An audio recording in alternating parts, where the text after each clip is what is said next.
Junte-se a mim. Venha para o lado negro da fotossíntese. Dentro das membranas dos tilacoides, milhões de unidades fotossintéticas executam a primeira etapa da fotossíntese, convertendo a energia da luz em energia química. A primeira etapa, conhecida como fase clara, libera oxigênio na atmosfera e produz moléculas de NADPH2 e de ATP para a segunda etapa, conhecida como fase escura.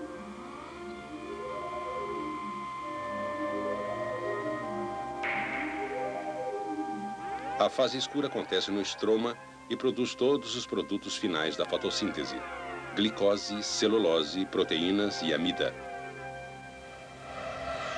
Chama-se fase escura ou fase independente de luz, porque a energia necessária a todas as suas reações não provém da absorção direta de fótons.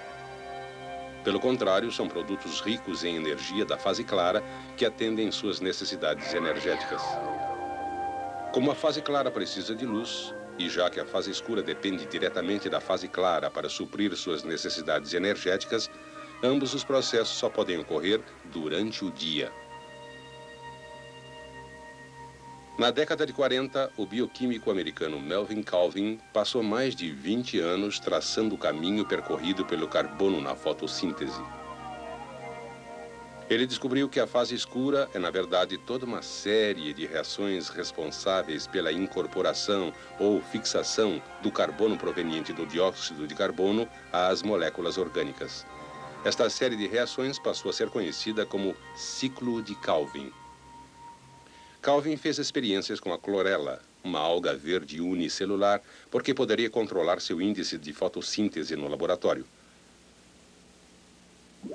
Suas experiências consistiam em alimentar as algas com dióxido de carbono que continha carbono 14 radiativo e depois expor as algas à luz.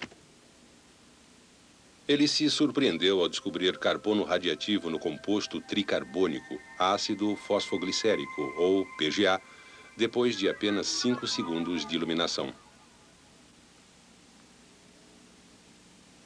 Vamos percorrer cada reação do ciclo de Calvin, partindo de uma molécula do composto pentacarbônico fosfato de ribolose, ou RUP, que está presente em todo o estroma.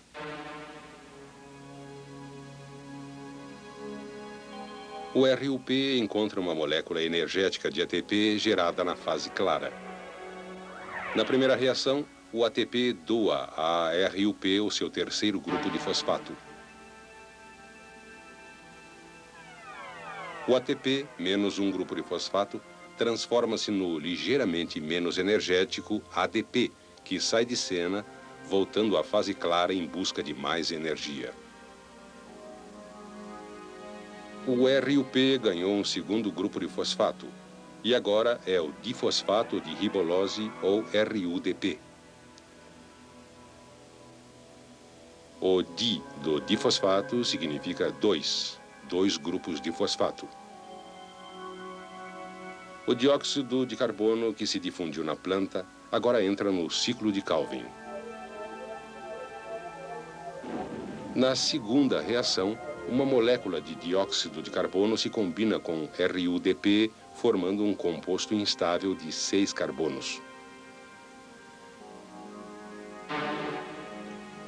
Na terceira reação, esse composto instável rapidamente junta-se a 2 moléculas de ácido fosfoglicérico, PGA, cada uma com 3 átomos de carbono. Na reação 4, as moléculas de ATP entram novamente no ciclo. Cada molécula doa seu terceiro grupo de fosfato a uma molécula de PGA.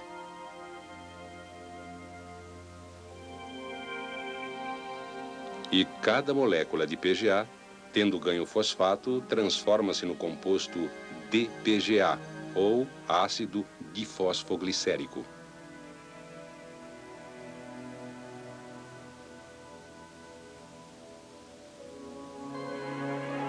Na quinta reação, entra em cena o NADPH2, o outro ingrediente fornecido pela fase clara. O NADPH2 injeta energia em cada molécula de DPGA. Ambas as moléculas de DPGA perdem um grupo de fosfato e tornam-se novos compostos de 3 carbonos chamados fosfogliceraldeídos, ou PGAL, para abreviar. Apenas um dos blocos vacilantes impede as duas moléculas de PGA de se combinarem para formar a glicose. Se usarmos a analogia da chave da fechadura, os dois PGALs representam 2 chaves. Uma delas deve se transformar. E é exatamente isso que acontece.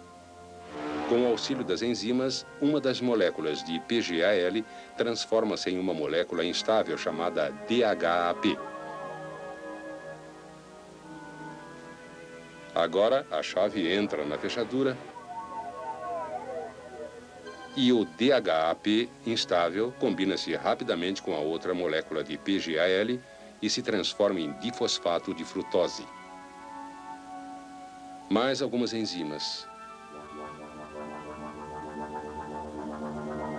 Mais um grupo de fosfato. E se produz o fosfato de glicose. O fosfato de glicose pode ser defosforizado, isto é, abrir mão de seu grupo restante de fosfato para se transformar finalmente em glicose, o açúcar mais simples. Quando a glicose não é imediatamente utilizada na planta, o excesso de glicose é sintetizado em amida para a armazenagem de energia a longo prazo.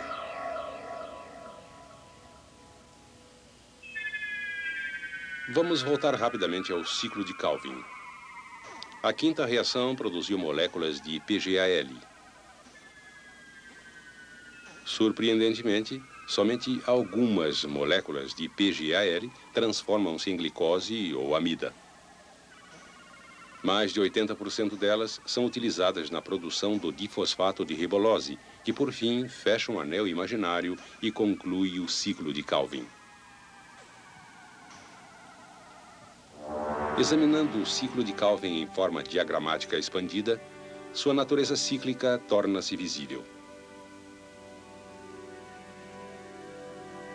O ATP doa um grupo de fosfato, convertendo o fosfato de ribolose em difosfato de ribolose.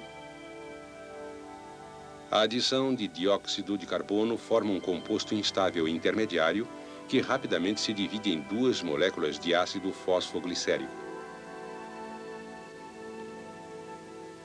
Depois, mais ATP reage com 2 moléculas de PGA, doando a cada uma um grupo adicional de fosfato e produzindo ácido difosfoglicérico.